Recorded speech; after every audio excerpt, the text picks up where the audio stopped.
Sa tabi ng aming bahay, may isang matandang magsasaka ng sili na nagtatanim ng paminta. Bawat puno ng kanyang sili ay nakakabunga ng daan-daan. Matapos ang paulit-ulit kong pagtatanong, ibinahagi niya sa akin ang 3 sikreto para sa mataas na ani ng sili. Ngayon, ibabahagi ko rin ito sa lahat ng kapwa magsasaka ng sili.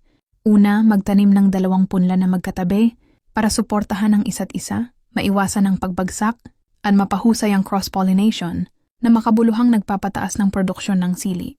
Ikalawa, bago mamulaklak ang sili, wisikan ng dahon ng 30 mililitro ng puting suka na hinalo sa 30 litro ng tubig tuwing ika-7 hanggang ika-15 araw.